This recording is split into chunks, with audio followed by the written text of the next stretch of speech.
Welcome to Chinese History and Mythology.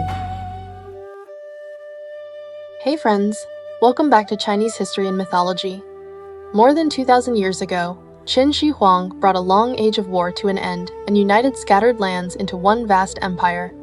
This ruler was called the First Emperor, and his name left a deep mark on the long course of history. However, when it comes to the end of his life, the historical record contains many unclear and uncertain parts. The turning point in history came when he suddenly died during one of his imperial inspection tours. After that, later generations created countless stories about his death, his tomb, and his search for eternal life. These stories are not just stories.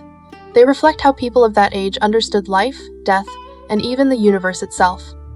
For people who are not familiar with the historical background of East Asia, understanding these mysteries requires stepping into the cultural world of that time. People in that age believed that there was a connection between heaven and earth, and that the health of the ruler was closely tied to the fate of the state. In earlier episodes, we already talked about how the death of Qin Shi Huang was closely connected to his obsession with finding an elixir of immortality. The story of Qin Shi Huang searching for eternal life can be traced back to a trend from the Warring States period called the culture of Fangxi. Fangxi were people who claimed to possess special knowledge. They said they could communicate with spirits and make magical medicines. In some ways, they were a bit like a mixture of spiritual mediums and doctors from modern television dramas. Before Qin Shi Huang unified the 6 states, there were already stories in the coastal regions of Yan and Qi about immortal mountains in the sea. These mountains were called Penglai, Fangzhong, and Yingzhou. According to legend, immortals lived there, and they possessed the medicine of eternal life. It is actually quite interesting, and I do not know whether it is only a coincidence or not. I wonder if any of you have ever read Journey to the West. If you are interested, you can search for Monkey King Sun Wukong and Journey to the West. I actually have a whole series where I explain Journey to the West in detail. In the story of Journey to the West, there is also a place called the Immortal Land of Penglai. In that place live 3 immortals: the Star of Fortune, the Star of Rank, and the Star of Longevity. These 3 are in charge of good fortune, official success, and lifespan. But Qin Shi Huang's search for immortality happened in the Qin Dynasty, while Journey to the West belongs to the Tang Dynasty. There are many hundreds of years between them. So does that mean this place called Penglai really existed? In fact, belief in Penglai came from the ancient people's reverence for and imagination about the ocean. The sea was vast, endless, and covered with mist, and for people living inland, it was full of mystery. The Fangxi used this sense of mystery to sell their ideas to rulers. They claimed that through special rituals and medicines, human beings could cross beyond the boundary between life and death. Qin Shi Huang believed these claims very deeply, and this was related both to his personality and to the political world of his time. As the first emperor of the Qin dynasty, he created a new title, established a new system, and even brought about the first true unification in Chinese history. He hoped to strengthen this unprecedented power by gaining control over life and death itself. In fact, the story of the Fangxi Su Fu is the most famous chapter in the legend of the elixir of immortality. The story says that a man named Su Fu reported to Qin Shi Huang and claimed that there were 3 sacred mountains in the Eastern Sea, and that he was willing to lead a fleet to search for the immortal medicine there. Qin Shi Huang approved his request and gave him enormous support. He provided many ships, food, servants, medicine, and all kinds of grain seeds. This fleet was very large in scale. It included thousands of young boys and girls, as well as many different kinds of craftsmen. From a modern point of view, this was not simply a voyage to search for medicine. It looked more like a planned migration or colonial expedition. The fact that they carried craftsmen and seeds suggests that they were preparing to settle for a long period in the place they reached. As for where Su Fu's fleet finally went, history offers several different theories. One main view is that they reached what is now the Japanese islands. At that time, the Japanese islands were in a period of transition from the Jomon Age to the Yayoi Age, when agricultural techniques and the use of metal tools were beginning to spread. The arrival of Su Fu's fleet may have brought more advanced culture and technology. In some parts of Japan, remains and legends connected with Su Fu still survive today. These include places called Su Fu's tomb and Su Fu's shrine, and local people there regard him as a divine figure who brought civilization. This kind of cultural memory has crossed more than 2,000 years and become a link between ancient China and Japanese history. Another view is that the fleet may have reached the Korean peninsula or other Pacific islands. No matter where they finally went, the disappearance of these 3,000 boys and girls after leaving Qin with Su Fu remains a major historical mystery. If we look at the legal system and social structure of the Qin dynasty, mobilizing so many minors would have been a huge undertaking. Qin enforced a very strict household registration system, and every person was under state supervision.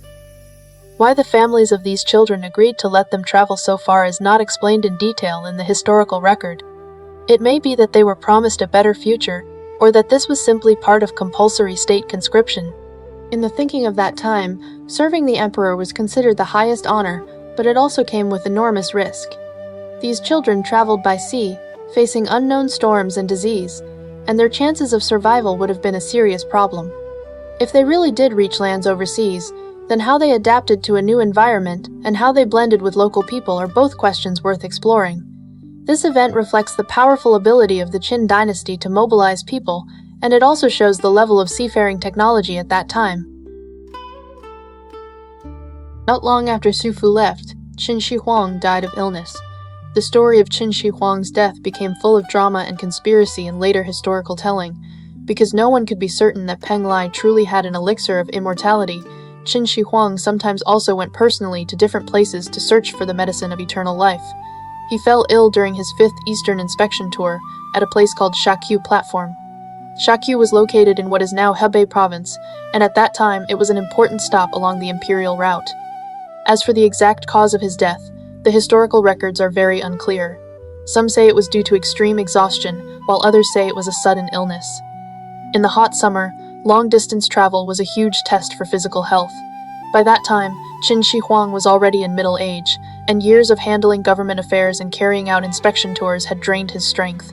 During his final illness, only a small number of trusted people were by his side, including the Chancellor Li Si and the eunuch Xiao Gao, whom we talked about earlier. These two men would go on to play a crucial role in what followed. Before he died, Qin Shi Huang had written an imperial order commanding his eldest son Fusu to return to Shanyang to preside over the funeral and inherit the throne. At that time, Fusu was supervising the army on the northern frontier together with the general Ming Tian. This order represented the true will of Qin Shi Huang, but in the end, it was never delivered. Li Si and Xiao Gao conspired to hide the news of the first emperor's death, and this was a bold and dangerous decision. In an autocratic system, the death of the emperor meant a vacuum of power and could very easily lead to turmoil. They feared that if Fusu took the throne, he would change the existing political order and damage their interests. So they forged an imperial order, forced Fusu and Ming Tian to die, and placed Hu Hai on the throne as emperor, the man later known as Qin Shi. In order to hide the truth, they placed the body of the first emperor in a special carriage. This kind of carriage had the function of preserving the body and keeping things hidden. Its windows could be opened and closed, and curtains could block the view. Every day, they continued to present food to the carriage as usual, pretending that the emperor was still alive. Officials reported affairs of state from outside the carriage, and eunuchs passed on messages in his place. This scheme continued for quite a long time, until the imperial procession returned to Xianyang. In the heat of summer, the body began to decay and give off a terrible smell. In order to cover the odor, they ordered large amounts of salted fish to be loaded around the procession. At that time, salted fish was a valuable product from the sea, and its strong smell could confuse the senses. The fact that the death of the supreme ruler of a vast empire had to be hidden by the stench of fish is itself a kind of irony about the fragility of power.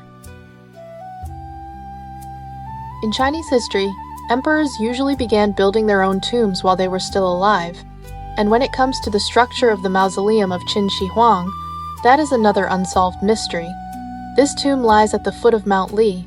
It is enormous in scale and highly sophisticated in design. According to historical records, the inside of the tomb was filled with all kinds of mechanisms and treasures. Deep in the underground palace, mercury was used to represent the 100 rivers, the Yangtze and the seas, and mechanical devices kept it flowing. This description has been supported by modern scientific surveys. Archaeologists tested the mercury levels in the soil around the mausoleum and found strong mercury anomalies. This suggests that there really is a large amount of mercury inside the underground palace. In ancient times, mercury was refined from cinnabar. Cinnabar was believed to have the power to grant long life, so mercury was also given a mysterious meaning. Using mercury to imitate rivers and seas was not only for visual effect, but also for the creation of a miniature model of the universe. Qin Shi Huang hoped that after death he could still rule this underground world, and the flowing nature of mercury symbolized both the continuation of life and the movement of power. The design of the underground palace reflected the idea of heaven above and geography below.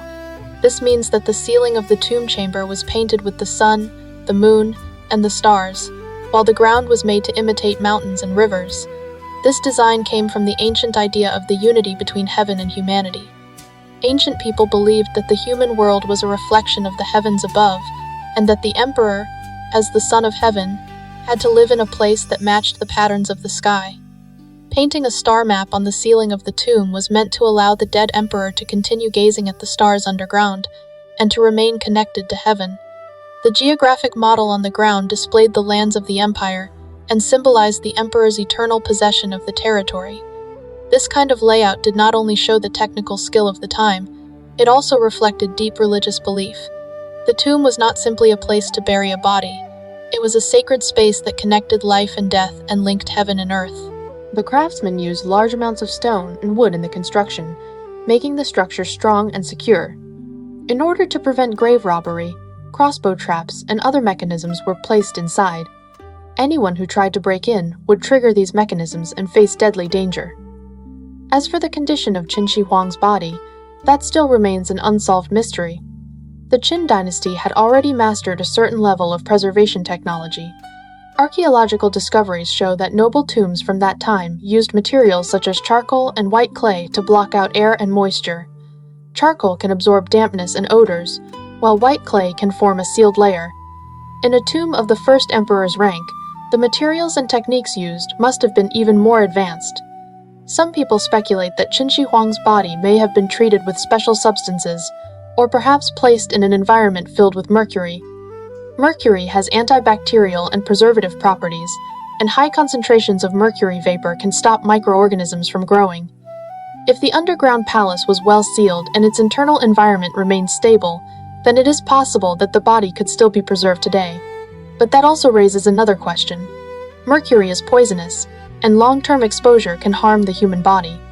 Whether the craftsmen took any protective measures during construction is not recorded in history. Considering the labor conditions and technical level of that time, many craftsmen may have paid with their lives. The construction of the mausoleum lasted for decades and used hundreds of thousands of laborers, and this without question added another layer to the violence of Qin Shi Huang's rule. The mystery of how Qin Shi Huang's body was preserved is also connected to the ancient tradition of jade burial suits. Although suits of jade sewn with gold thread became much more common in the Han Dynasty, the Qin may already have had similar ideas or attempts. Jade was believed to prevent decay and keep the body from rotting. It is possible that jade burial objects were placed in the tomb to protect the body. This reverence for jade came from its hardness and smooth warmth, and jade was seen as a symbol of moral virtue. Combining jade with the body was meant to make the dead person endure forever like jade itself. This kind of belief was deeply rooted in East Asian culture. Modern science can explain the chemical principles of preservation, but it cannot fully reconstruct the ancient system of belief. As the funerary army of Qin Shi Huang, the Terracotta Army has provided physical evidence for understanding the military system and culture of the Qin dynasty. However, archaeologists discovered that some of the terracotta figures were not fully completed. Some have only a rough clay body without detailed carving, while others are missing color. This has led to several different guesses. One view is that Qin Shi Huang died suddenly, and the work was forced to stop. Building the Terracotta Army was a massive project that required a huge amount of time and labor. While Qin Shi Huang was alive, the work continued, but his death disrupted the entire plan. Hu Hai, who came to the throne after him, faced both internal crises and external threats and had no time to care about the final work on the mausoleum. Another view is that this was done on purpose. In ancient belief, an object with some kind of imperfection could sometimes carry special religious meaning. Whatever the true reason may have been, these unfinished terracotta figures show us details of the production process. The weapons unearthed from the Terracotta Army, including bronze swords, daggers, and spears, were buried underground for more than 2,000 years, yet they still remained sharp and almost like new. After analysis, it was found that the surfaces of these weapons had gone through a chromium salt oxidation treatment. This kind of technology was not reinvented in the modern world until the 20th century. How craftsmen in the Qin dynasty mastered this technique remains a mystery. It may have been discovered by accident, or it may have depended on some secret formula that was later lost. These weapons were also highly standardized, and different parts could be exchanged with one another, showing the powerful industrial style of management in the Qin dynasty. Qin law required that the names of the craftsmen be carved onto the weapons so that responsibility could be traced. This strict system of quality control ensured the fighting power of the army. The terracotta army is not simply a collection of artworks. It is a miniature reflection of the military system of the Qin dynasty. The facial features of each terracotta figure are different, and this may mean that they were modeled on real soldiers. This allows us to catch a glimpse of the faces of Qin soldiers from more than 2,000 years ago. Their hairstyles, clothing, and expressions all preserve the features of that age. There is another unsolved mystery connected to the Qin dynasty, and that is the identity of Qin Shi Huang's empress. The historical record is almost completely silent on this point. In Qin Shi Huang's inner palace, not a single woman was ever formally established as empress. This is a very rare situation in the history of Chinese dynasties. Normally, the empress was not only the emperor's spouse, but also an important part of the ritual structure of the state. The absence of an empress may have had several different reasons. One explanation is that Qin Shi Huang was too occupied with government affairs and warfare to pay much attention to matters of the inner palace. He devoted his life to unification and institutional construction, and his personal life was compressed to the extreme. Another explanation is connected to the experience of his mother, Shao Ji. During Qin Shi Huang's childhood, Shao Ji's behavior was seen as improper, and she even became involved in political scandal. This may have left a deep psychological mark on him. He may have developed strong suspicion toward women holding influence or toward the political interference of the wife's family. By not appointing an empress, he could avoid the growth of outside family power and prevent the kind of chaos that had appeared during his mother's time from happening again. The laws of the Qin dynasty were strict, and there were also clear rules for the management of the inner palace. Although there was no empress, the inner palace still had a clear hierarchy. According to historical records, the inner palace of Qin was registered in 8 ranks. The records about Qin Shi Huang's women are very limited. We only know that the mother of his eldest son Fusu was consort Zheng, and the mother of his youngest son Hu Hai was Lady Hu. After Qin Shi Huang's death, many women of the inner palace were forced to be buried with him, which reflects the cruel burial customs of that time. Archaeological discoveries have also provided physical evidence. In the northwestern part of the inner wall area of the Qin mausoleum, 99 well-planned tombs have been found. All of the tomb passages faced toward the burial mound, and the occupants were all young women. Qin Shi Huang promoted the virtue of water and believed that the Qin dynasty replaced the Zhou dynasty because water overcomes fire. This takes us into the cultural idea of the mutual overcoming of the 5 elements in China. We can explain it with a simple comparison. Imagine the 5 elements: metal, wood, water, fire, and earth. Almost like a game in which each one can overcome another. Water extinguishes fire, and that is the most direct example of this relationship. The Zhou dynasty claimed to belong to fire, while Qin Shi Huang believed that the Qin dynasty belonged to water. So if water overcomes fire, then the replacement of Zhou by Qin could be explained as natural, justified, and fully in line with the order of the universe. Each of the 5 elements also has a traditional color. Wood corresponds to blue-green, like the color of trees or deep green plants. Fire corresponds to red. Earth corresponds to yellow. Metal corresponds to white. Water corresponds to black. These 5 colors often appeared in ancient clothing, banners, and ritual practices. The color associated with the virtue of water was black, so the clothing and banners of the Qin dynasty were mostly black. This choice of color was not only a matter of taste, it was also a symbol of political legitimacy. The virtue of water also carried the idea of harsh punishment and severe law, because water was associated with coldness and a cutting, severe quality. This matched the legal style of the Qin dynasty. Qin law was famous for being harsh, with heavy punishment even for light crimes, and its goal was to preserve order through fear. This way of thinking reached into every part of the state, including the design of the mausoleum. The Mercury rivers inside the underground palace were not only an imitation of geography, but also an expression of the virtue of water. Qin Shi Huang hoped that through this design, his rule could be joined together with the order of the universe itself. This way of combining politics with cosmology was one of the most striking features of ancient Chinese political culture. The ruler was not only the leader of human beings, but also the guardian of the order between heaven and earth. From this, we can clearly see that Qin Shi Huang's ambition went far beyond simply unifying the 6 states. There is still debate in history over whether the underground palace was ever robbed. The records of the Grand Historian says that the Qin Mausoleum was dug in two and that large amounts of treasure were taken away. But modern archaeological surveys suggest that the main structure of the underground palace may still be intact. The mercury anomaly is concentrated in a limited area, which suggests that the mercury did not leak out on a large scale. If the underground palace had really been heavily looted, the mercury should have spread across a much wider area. This may mean that Shang Yu's destruction was limited only to the buildings on the surface, or that the later story was mistaken. The entrance to the underground palace was hidden, and the anti-theft measures were strict, so it is possible that they successfully blocked ancient tomb robbers. If the underground palace truly has never been opened, then the relics preserved inside would be an enormous treasure store. Besides mercury and precious objects, there may also be a large number of bamboo slips and books. The Qin Dynasty once burned books and buried scholars, and many precious texts were lost. If books are preserved inside the underground palace, they could have a revolutionary impact on the study of pre-Qin history. However, current archaeological policy puts protection first and does not support active excavation. This is to avoid damaging relics through technology that is still not advanced enough.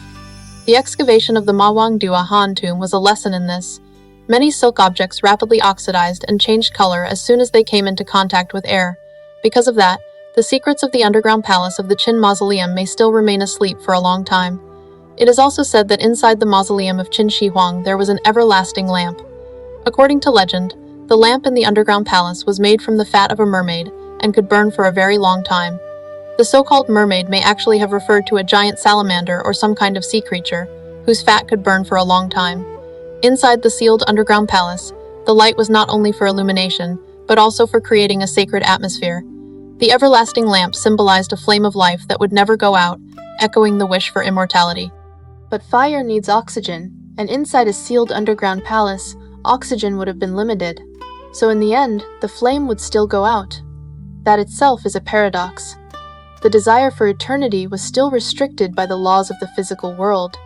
Yet within their limited technology, ancient people used imagination to try to break through those limits, and that spirit is deeply moving. The architectural style of the Qin dynasty was grand and plain at the same time. Although the Apang Palace was never completed, the scale of its ruins is still astonishing. This kind of large-scale architecture displayed the majesty of imperial power. For foreign observers, understanding Qin history requires stepping outside a Western frame of reference. The concept of imperial power in East Asia was different from the concept of kingship in the West. The emperor was not only a political leader, but also a religious one, a mediator connecting heaven and humanity. So his death was not only a change of ruler, but also a disturbance in the order of the universe. The search for an elixir of immortality also has parallels in Western history, such as alchemy.